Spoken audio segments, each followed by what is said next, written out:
obviously you did not create yourself, that's for sure. Our ideas of God may vary from culture to culture. Different people around the world have different ideas about it, different beliefs about it. But why we came to this idea is this: we all crawled out of our mother's wombs and you see a newborn child, how he's looking. He's asking, who, what the hell is all this? So much creation. Do you see question marks in his eyes? What? So much. Who did all this?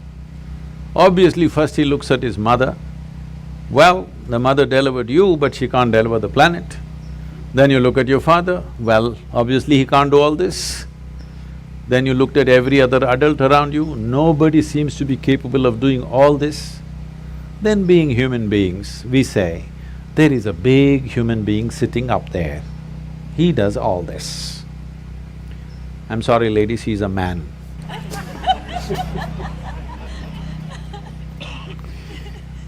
Because we are human, we are thinking a big human is up there. But it's a fact that we did not create this, isn't it? Neither this nor this. We did not create this, we meddled with it. We meddled with it, we muddled with it, but we did not create it, for sure. So we need an explanation. This is a choice you have. Do you need an explanation or are you willing to explore? If you explore, you will come to one kind of situation within yourself. If you come to agreement with some explanation that somebody gives you, the only choice is either to believe it or disbelieve it. If you believe it, you will become confident. It'll not bring any clarity, it'll bring you confidence. If you disbelieve it, you will be confused. If you're joyfully confused, it's very wonderful. But most people don't know how to handle their confusion joyfully. When they get confused, they make themselves miserable. But the most wonderful thing in human intelligence is to recognize what you do not know as you do not know. Everything that you do not know, you believe. This is a serious problem. We have done terrible things to each other simply because I believe this, you believe that. Continuing to do it even now, isn't it, across the world? Because I believe one thing and you believe something else. Now if I let you live, my belief will suffer. The best thing is you're dead. Yes because you believe something else is the truth and I believe something else is the truth, now both of us can't live in one place. We can pretend for some time. When it comes to real issues, we can't be in one place. Why is it it's so difficult? If you really have a working intelligence, you must be able to see what I do not know as I do not know, isn't it? Is it not very human and very wonderful to see what I do not know, what's the big deal about it? If you see I do not know is an immense possibility. Only when you see I do not know, the possibility of knowing becomes a reality. If you see I do not know, the longing to know, the seeking to know, and the possibility of knowing becomes a living reality. Everything that you do not know, you believe. You have to be only among your kind. If you are with another kind of people, either they should not exist or you should not exist, that's all it'll lead to. So this is something that we have to come to, because human intelligence is at its best when it does not know. If I just think I know, I will become stupid because I have my conclusions about everything. If I see I do not know, intelligence is full on, isn't it? You want to keep your intelligence in a working mode or a off mode? You saving it for another place? No, I want to know because it looks like that. A lot of people are saving it for elsewhere. No, you need it here. If you need it here, please look at this and see. When you see I do not know, you become very conscious. very aware, very alert, is it true? When you think, I know, you do the dumbest and idiotic things, very gross things, yes or no? Yes. If you really see, I do not know, you have fight with nobody. You have no fight with anybody, isn't it? Yes. I know is always a fight. So in the yogic culture, there is a phenomena. I'm calling this a phenomena because today, this evening, you may not understand what I'm saying, but if you invest some time and energy, you will understand. We identify with our ignorance, never with our knowledge. Because it doesn't matter how much you know, if you read the libraries on the planet, still what you know is the minuscule in this existence, isn't it? Hello? Yes.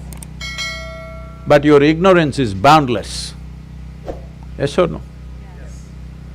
So, if you're identified with your ignorance, you will be borderless, boundless human being. If you're identified with your knowledge, you will become a constipated human being. Constipated means it happens little by little. This is how life is happening right now. Little by little it is happening. It is not happening in a beautiful way. It is little by little. We have to strive to find one moment of joy somewhere. We have to do so many things to experience one moment of ecstasy. If you want to just live here, drenched with nameless ecstasies going on in every cell in your body, every moment of your life, then you must identify with your ignorance. You must come to terms with your ignorance. If you come to terms with your ignorance and pay enough attention, if you're ignorant, you naturally pay attention, isn't it?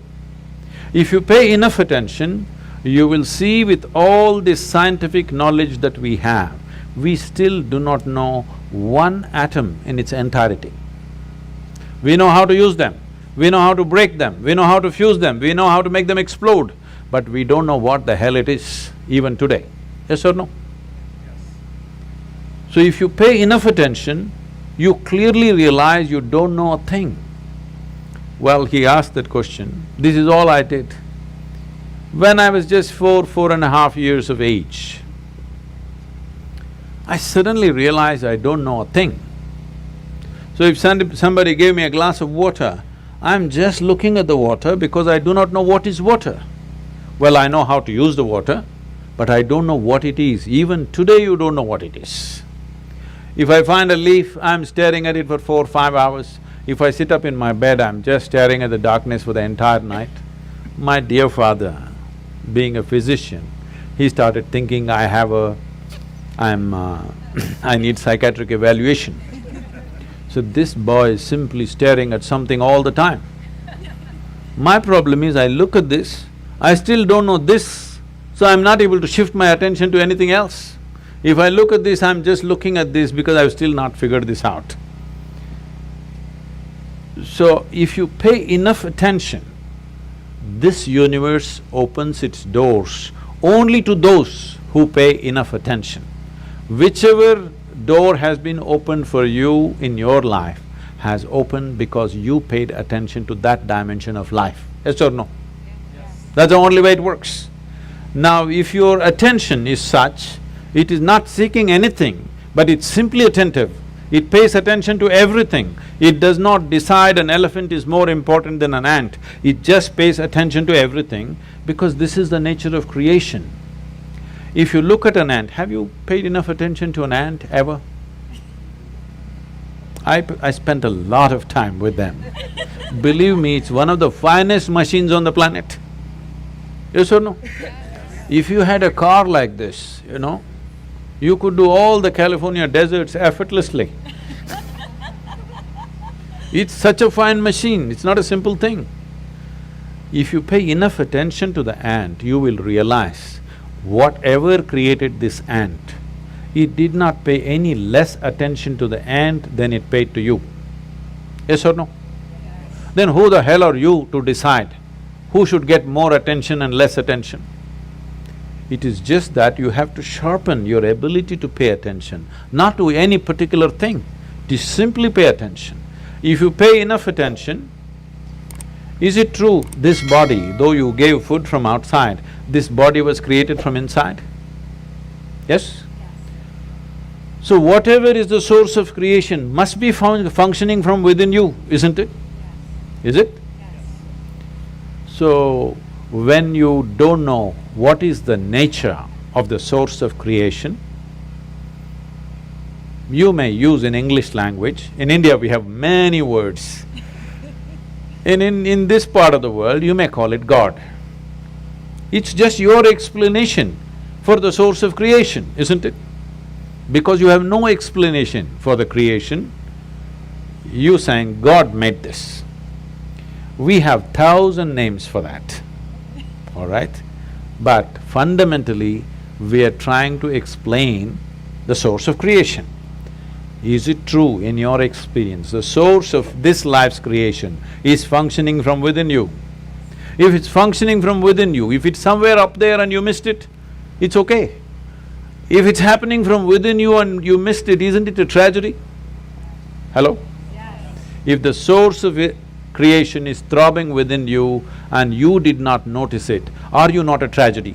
Yes. So my entire life and work is to just avoid the tragedy for people. Thank you. Thank you very